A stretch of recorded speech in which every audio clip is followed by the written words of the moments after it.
గత ప్రభుత్వం మనకు అందించింది కీలకమైన పోలవరాన్ని పూర్తి చేయకపోవటం, సకాలంలో పోలీసులకు కానీ మిగతా ఉద్యోగులకు కానీ జీతభత్యాలు ఇవ్వలేకపోవటం, అన్ని డిపార్ట్మెంట్స్లో నిధులు మళ్లింపు, కనీస రోడ్లు కానీ బ్రిడ్జెస్ కానీ మౌలిక సదుపాయాలు లేకుండా చేయటం, రివర్స్ టెండరింగ్ అని కానీ వ్యవస్థలను నిర్వీర్యం చేయటం, సహజ వనరుల దోపిడీ, ఎర్రచందనం దోపిడీ, ఋషికొండ ఇలాంటి వైజాగ్లో ఎర్రమట్టి దిబ్బల్ని అడ్డగోలుగా నాశనం చేసేయటం, మద్యం ద్వారా కూర్చోబెట్టి అరాచకాలు చేయటం, పెట్టుబడులు వద్దామని ఎవరైనా వస్తుంటే వాళ్ళు భయపెట్టేసి రివర్స్ టెండరింగ్ అని చెప్పి వారిని పారిపోయేలా చేయటం పారిశ్రామికవేత్తలని. ఇది మనం తద్వారా మనకి వాళ్ళ ద్వారా కూడా వచ్చిన వారసత్వం అధ్యక్షుడు. వీటన్నిటిని అధిగమించి ఎలా ముందుకెళ్ళాలి, ఏ స్థాయిలో వెళ్ళాలి అనేది నేను మొన్న ఎలక్షన్ ముందు కూడా మా సహచరులందరికీ కూడా చెప్పాను, ప్రతిసారి ప్రజలందరికీ కూడా తెలియజేశాను. ఒక సుదీర్ఘమైన అనుభవం నాయకులు ఈ రాష్ట్రానికి చాలా అవసరం. దేశంలో కూడా ఇంకెవ్వరికి రాని పరిస్థితి మన రాష్ట్రానికి వచ్చింది. మనస్ఫూర్తిగా నేను అంతకుముందు ఏమి చెప్పాను, ఈరోజు కూడా అదే చెప్తున్నా అధ్యక్ష. 4 దశాబ్దాల సుదీర్ఘ అనుభవం ఉన్న శ్రీ గౌరవ ముఖ్యమంత్రి శ్రీ నారా చంద్రబాబు నాయుడు గారి అధ్యక్షతన ఆయన లీడర్షిప్ కింద మేమందరం నేర్చుకొని, నాలాంటి వాడుగా నేర్చుకొని కింద పనిచేయడానికి, రాష్ట్రాన్ని అభివృద్ధి వైపు ప్రయాణం చేసేలా ముందుకెళ్ళడానికి సంసిద్ధంగా ఉన్నాం. మేము దాన్ని కట్టుబడి ఉన్నాం. ముఖ్యంగా లా అండ్ ఆర్డర్ చాలా క్షీణించిపోయింది. ఈ లా అండ్ ఆర్డర్ విషయంలో చూస్తే సాక్షాత్తు గౌరవ ముఖ్యమంత్రి గారిని దాదాపు అకారణంగా అన్యాయంగా 53 రోజులు ఆయన్ని ఒక ఫాల్స్ కేసులు పెట్టి జైల్లో పెట్టారు. అలాగే అధ్యక్ష, మీరు కూడా గతంలో మిమ్మల్ని కూడా ఎంత వేధించారో మా అందరికీ తెలుసు, సభ్యులందరికీ తెలుసు. నేను రఘురామకృష్ణరాజు గారు కూడా ఏ స్థాయిలో అనుభవించారో అందరికీ రాష్ట్రం అంతా తెలుసు. కానీ చాలా పెద్ద మనసుతోటి ఆయన వస్తే చాలా మనసు విప్పి నవ్వుతూ మాట్లాడటం చాలా ఆనందం కలిగించింది. మీ నుంచి మేము నేర్చుకోవాలి. ఎంత అంటే దాడి చేసిన, హాని చేసిన మీ పెద్ద మనసుకి సభాముఖం మీ అందరికీ మీకు ప్రత్యేకించి మీకు ధన్యవాదాలు చెప్తాను. మీ అందరి నుంచి మీ నుంచి స్ఫూర్తి తీసుకుంటాం. మీ నుంచి అంటే తిట్లు తిన్నా కానీ, దెబ్బ తిన్నా కానీ ఎంత సహృదయతో ఉండాలనేది మీరు చూపించారు. ఇంకొక యాంగిల్లో శ్రీ నారా చంద్రబాబు నాయుడు గారు నిన్న కూడా చెప్తా ఉన్నారు, వాళ్ళు మన మీద దాడులు చేశారు కదా అని చెప్పి ఈ రోజున మనకు 164 సభ్యులు ఉన్నారని చెప్పేసి, 21 మంది పార్లమెంట్ సభ్యులు ఉన్నారని చెప్పి మనం కూడా అలా చేయడం సహేతుకం కాదు. చాలా మనం యాజ్ పర్ సిస్టమే వెళ్ళాలి.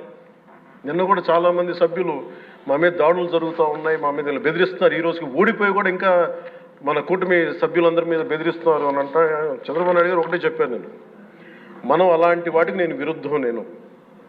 మీరు అలా కనుక కాదు, సిస్టమ్ని కాదని కనుక మీరు చేస్తే మీరు నాకు దూరం అవుతారని చెప్పి చాలా స్పష్టంగా చెప్పారు. అది నాకు కూడా చెప్పారు, అది మీకు కూడా వర్తిస్తుందని చెప్పి ఖచ్చితంగా చంద్రబాబు గారు చెప్తాను ఈ దృష్టిలో ఖచ్చితంగా దాన్ని ఒళ్ళు దగ్గర పెట్టుకుని మేమందరం ఉంటాం sir. Will take your guidance very seriously and committedly sir.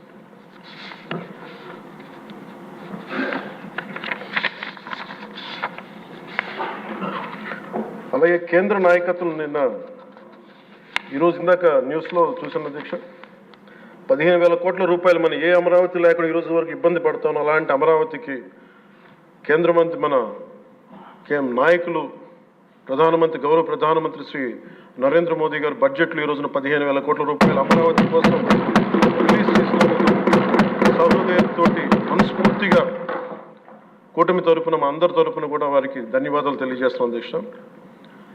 To Honorable Prime Minister Sri Narendra Modi ji, we are grateful to you, sir, for releasing the funds and will be eternally indebted to you, sir. అలాగే భవిష్యత్తులో అధ్యక్ష చంద్రబాబు గారు కూడా చాలా స్పష్టంగా చెప్పారు నిన్న, ప్రభుత్వంలో భాగస్వామ్యంలో ఉన్న కార్యకర్తలు కానీ మా సహచర ఎమ్మెల్యేలు కానీ మీరు వ్యక్తిగతంగా ఏ తప్పులు చేసినా అది ప్రభుత్వం మీద పడుతుంది. అలాంటి తప్పులు జరగకుండా చూసుకోండి. అలాంటివి జరిగితే మటుకు నేను ఎవరైనా స్థానమానం లేకుండా నాకు వాళ్ళకి సిస్టమ్ పనిచేస్తూ ఉంటుంది, అది మీరు అర్థం చేసుకోండి నేను ఏ ఉద్దేశంతో చెప్తానని చెప్పారు అధ్యక్ష. ఇలాంటి తప్పులు జరిగితే అవి వ్యక్తులు చేసిన తప్పులు పార్టీలకు కానీ ప్రభుత్వానికి కానీ చెడ్డ పేరు రాకూడదు. దాన్ని ఎలా హ్యాండిల్ చేసుకోవాలో జనసేన పార్టీ తరపు నుంచి నేను మా వాళ్ళందరికీ కూడా ఒకటే తెలియజేశాను. మీరు వ్యక్తిగతంగా కనుక ఏదన్నా చేసి అది కూటమి ప్రభుత్వానికి ఇబ్బంది కలిగితే నేను వారిని వదులుకోవడానికి సిద్ధంగా ఉన్నానని చెప్పి చాలా స్పష్టంగా తెలియజేశాను అధ్యక్ష. అది మీరు ఇసుక విధానాల్లో కానీ మైనింగ్ విధానాల్లో కానీ ఏ రకంగానా సరే గత ప్రభుత్వం చేసింది కదా మేము కూడా చేస్తామని ఎవరన్నా నాకు జనసేన పార్టీ తరపు నుంచి ఎవరన్నా సరే ఉంటే వారిని నియంత్రించే బాధ్యత, వారిని సరిచేసే బాధ్యత మేము తీసుకుంటాం. అలాగే చట్టపరమైన తప్పు జరిగితే చట్టపరంగా ఎలాంటి చర్యలు తీసుకోవాలో అది మాకు కూడా అప్లై చేయండి, నాతో సహా. మేము తప్పు చేస్తే నాతో సహా ఆ చట్టాలు నాకు కూడా అప్లై చేయండి. ఎవరు దీనికి అతీతులు కాదు. దీనికి ముఖ్యంగా ఈ 5 సంవత్సరాల కాలం ఇది హాలిడే కాదు ఎవరికి. మన ముఖ్యమంత్రి గారు కూడా చెప్తా ఉన్నారు, ట్రాఫిక్ జామ్స్ ఎంతసేపు జరుగుతున్నాయి, ఈ ప్రోటోకాల్స్ ప్రకారం సెక్యూరిటీ హ్యాజర్డ్స్లో ఎంతసేపు ట్రాఫిక్ నాపుతున్నారు, ఒక 2-3 నిమిషాల నుంచి ప్రజలు ఇబ్బంది పడకూడదని పదే స్పష్టంగా చెప్తా ఉన్నారు.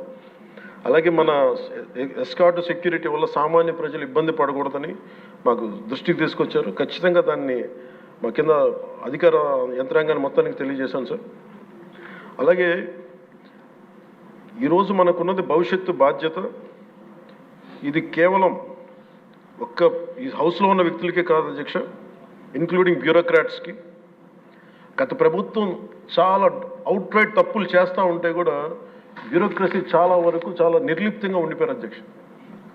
ఒక్క ఐఏఎస్ అధికారి ఏసార్లు రివ్యూ చేసిన ఒక్క ఐఏఎస్ అధికారి పేరు చెప్తా ఉంటాడు. ఈ రోజున ఐఏఎస్ అధికారి ఏ శిక్ష పడకుండా వెళ్ళిపోయాడు. ఇలాంటి పరిస్థితులు జరుగుతూ ఉన్నాయి. So bureaucracy also has to take responsibility. And of course media ఏ సమస్యని హైలైట్ చేయాలి, ఏ సమస్యని హైలైట్ చేయకూడదు, ఏది ప్రజలకు అవసరం అనేది మీడియా మీద కూడా బాధ్యత ఉంది అధ్యక్ష. అలాగే సామాజిక మాధ్యమాలని స్థాయి దాటి మాట్లాడితే వారికి ఎలాంటి వాళ్ళని ఎలా పరిమితం చేయాలనేది కూడా ఒకసారి హౌస్ అందరూ ఆలోచించాలి. ఒకసారి దీని మీద ఒక విధి విధానాలు రూపొందించాలని కోరుకున్నాను అధ్యక్ష. అలాగే ముఖ్యంగా ఇక సభలో ఉన్న మా సహచర ఎమ్మెల్యేలు, గౌరవ ముఖ్యమంత్రి గారు, మేమందరం కూడా వీఆర్ ఆల్ కమిటెడ్ సార్. రాష్ట్ర భవిష్యత్తు కోసం, పునర్నిర్మాణం కోసం మేము సర్వం త్యాగం చేయడానికి సిద్ధంగా ఉన్నాం. తప్పులు జరిగితే వ్యక్తులు తప్పులు అవుతాయి కానీ పార్టీలు తప్పులు అవ్వం. సో ముగింపు వాక్యాలుగా అధ్యక్ష, కవి సామ్రాట్ శ్రీ విశ్వనాథ్ సత్యనారాయణ గారు చెప్పిన మాట ఒకటి అధ్యక్ష,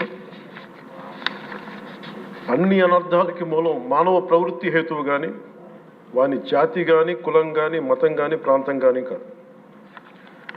వ్యక్తులు చేసిన తప్పుల్ని దయచేసి వ్యక్తులకే ఆపాదించాల అధ్యక్ష, పార్టీలకు కాదు. అలాగే ఈ క్రమంలో తప్పులు చేస్తే విధునీతిలో ఒకటి చెప్తారు, ఒక గ్రామం కోసం ఒక కుటుంబాన్ని, ఒక కుటుంబం కోసం ఒక గ్రామం కోసం ఒక కుటుంబాన్ని, ఒక రాజ్యం కోసం ఒక గ్రామాన్ని వదులుకోక తప్పదు. అలాగే నాలాంటి వాడు కూడా తప్పులు చేసిన అధ్యక్ష చాలా నిస్సందేహంగా నాలాంటి వాడిని కూడా శిక్షించాలి అధ్యక్ష. అలాంటి బలమైన సంకేతం ప్రజలకు పంపించాలి అధ్యక్ష. మేమందరం కూడా తప్పు ఎవరు చేసినా అది మనమే దాన్ని ముందుకు తీసుకెళ్ళకపోతే, నేను కూడా దీనికి సంసిద్ధంగా ఉన్నాను. నా ద్వారా ఏదన్నా తప్పులు జరిగినా, అవకతవకలు జరిగినా నా మీద కూడా చర్యలు తీసుకోవాలి. అది let it be any kind of issue sir. అది నేను నా వంతుగా నేను మీకు తెలియజేస్తున్నాను. I will be liable if I do any mistake as long as I hold this responsibility. అందుకని అందరం కూడా మేము దీన్ని స్ఫూర్తిగా తీసుకొని గౌరవ ముఖ్యమంత్రి శ్రీ చంద్రబాబు గారికి మీ అపారమైన అనుభవం రాష్ట్రానికి చాలా అవసరం. మేము మీకోసం అహర్నిశలు ఈ రాష్ట్రాన్ని తిరిగి గాడిలో పెట్టే వరకు మేము ఎప్పుడు కూడా మీ కనసాయిగల్లో పనిచేస్తాం అని తెలియజేసుకున్న గౌరవ ముఖ్యమంత్రి గారికి, నాకు అవకాశాన్ని ఇచ్చిన సహచర మా మంత్రివర్గానికి, సభ్యులకి, గౌరవ సభ్యులకి, గౌరవ సభాపతి గారికి, గౌరవ ముఖ్యమంత్రి గారికి మీ అందరికీ చేతులెత్తి నమస్కారం.